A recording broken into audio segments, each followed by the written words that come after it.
snack. Me and you gonna have a little chat about books. Hi guys! So I am here today to do 2 book reviews in one video. These books I read for the Mental Health Awareness Readathon. I really enjoyed doing the Mental Health Awareness Readathon because it was a chance to read about some topics I would maybe not have normally picked up as quickly as I did. I found it really eye-opening, really interesting, and I learned a lot about some stuff that I didn't necessarily fully understand or know about much. So these 2 books were a massive part of that, and I'm going to go from the one I didn't love as much to the one that I really loved. So the first one I'm going to talk about is called Monkey Mind, a memoir of anxiety, and this is by Daniel Smith. One of the things that I liked about this book and also didn't like about this book is that the author decides to take quite a frank tone with this, quite a forthright, honest, brutal look at anxiety and particularly at his own personal struggle with anxiety.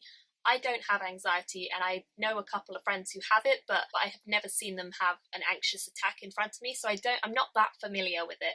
I just know the sort of basics. So this book really helped to kind of give me a little bit more insight into what it actually feels like to deal with anxiety on a regular basis and how crippling it can be for no apparent reason and how it can just strike you, you know, for the littlest things. So I really enjoyed that element and learning a lot more about it.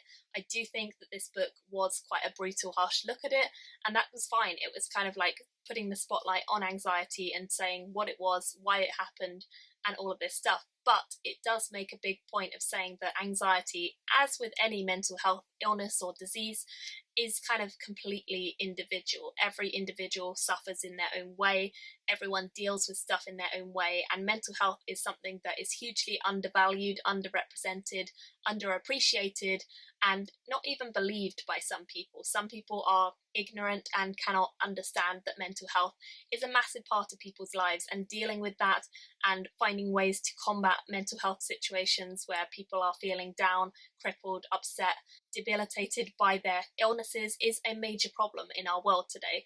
A lot of people that I know have mental health conditions, a lot of friends, a lot of family, a lot of people that I love dearly suffer daily with this sort of thing. And so it was something I desperately needed to educate myself about. And I'm really glad that this readathon happened and gave me a chance to do that. The thing I liked about this book in particular is it focuses on Daniel's story, his personal one, and it's an ongoing story. Like, we get to the end of the book, but it's not the end of the battle. Anxiety and any mental health illness is a constant day-to-day battle. There are times when it won't affect you at all and you will be able to go about your life completely fine, and there are times where you will not be able to do anything. You will be in bed, unable to get out of bed, feeling really low, and it completely shifts depending on all sorts of different factors. I liked that it was about that. I liked it didn't have a happy ending. It wasn't about a happy ending. It was about educating and informing and telling you the truth about what this was like.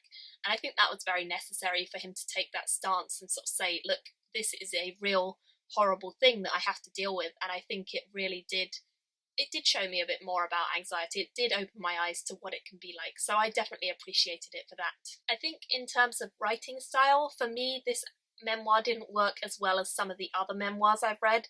I think the writing was just okay. It wasn't anything special. It didn't really emotionally connect with me or anything like that, which is fine, but it wasn't quite there. So I gave this a 3.5 overall out of 5 stars. It was still definitely a book I would recommend if you want to find out more about anxiety, but it wasn't my favourite book ever. So with that said, let's go on to the second one, which was one of my favourite books that I've read about mental health. And this one is called Brain on Fire, My Month of Madness, and it's by Susanna Cahalan. And this is emotional to read. This book is about a condition that no one was able to diagnose exactly what it was for quite a long time. So she was actually hospitalised for about a month whilst the various doctors and specialists came by and tried to figure out what was wrong with her. Initially, she was a happy, healthy individual, working a full-time job, enjoying herself, enjoying her life, getting somewhere with her career, and one day she just gets struck down by something that keeps happening. She keeps getting these blackouts and she doesn't really know why it's happening. She doesn't really know if it's something to be worried about, but her friends say you should probably go see a doctor. And so she does, and she ends up going and talking to this guy who says, oh, it's probably just a cold or whatever, go home, sleep it off, you'll be fine soon.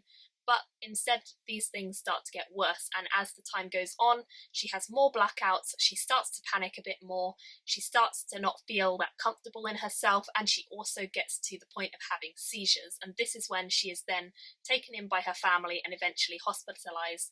Not in an insane asylum, because they make a big point of her not going there. Her family were hugely supportive and did not want that for her, but in a hospital where they could diagnose her and find out what was wrong with her, whether it was a brain problem, whether it was something else, all of that stuff.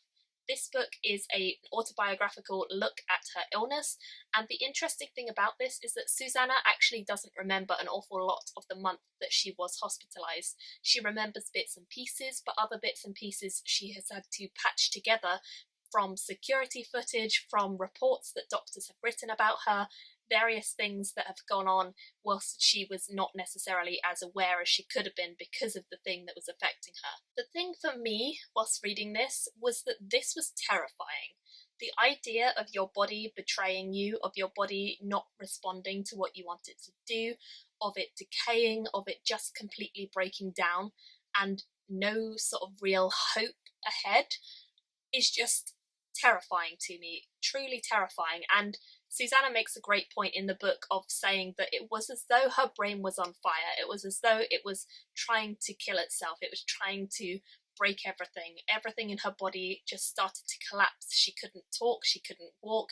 Things just were going from bad to worse in a very short amount of time. The specialists didn't have a long time to figure out what was wrong with her, because she was getting to the point of just worse and worse and worse, and it was going to become life-threatening very, very soon. Luckily for Susanna, she is alive and well today. I won't say exactly what it was that she ended up having, because I think that that's an interesting reveal, and I think it was good that the doctors were able to figure it out, and she is still here and she is happy and healthy now. But this book really emotionally touched me, because it was scary to think about this idea, and it was really heartwarming to see that she was okay now. But I didn't like this. It was really scary. I think that would be one of the most terrifying things to ever happen to you, would be for your body to just betray you, to start doing things without you knowing what is going on, to start just not working. And you can be happy and healthy 1 minute and then a month later basically near death, because this disease or this problem that she had was so rampant and so quick to react and basically shut everything down.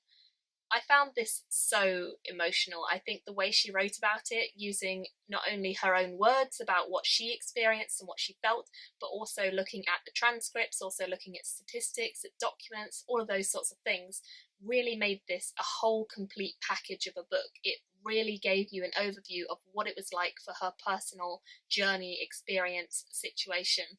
And I loved it. It was such an emotional read, both because it was terrifying and because she survived it, and it was wonderfully written. Susanna can write. She was a journalist before this whole thing happened to her, and now she has written a book, and I think that comes across in her writing, because it was a whole different calibre to the one I mentioned first.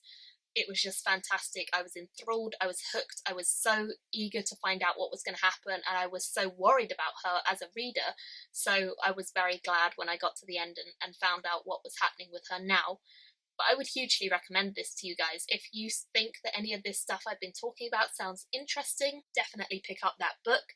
I think it was fabulous. I gave it a 5 out of 5 stars. It was wonderfully written, and I would hugely recommend it. I would love to hear your thoughts on any other mental health books that you guys have read, if there are any other ones about various conditions that you might have or friends of yours might have that you've read and you thought were really good to kind of open your eyes or help you find out about it, then do let me know. I'm always on the lookout to find out a bit more about various mental health conditions, because I think it is something that is hugely underrepresented and I don't know an awful lot about, so I need to educate myself on it, so that I can be sympathetic and empathetic for people who do have these conditions the way that we all should be. I feel as though it's something that needs a lot more representation, and I feel as though it's something that I want to learn a lot more about for my own personal reasons too. So I think it's great to have a mental health awareness readathon, and I'm so happy that I read these 2 books because of that. That is all I have to say. Leave me your comments down below. Thank you all for watching, and I'll see you in my next video. Bye! Thank you for watching my video today. Go pick up a book, then come back and chat with me again.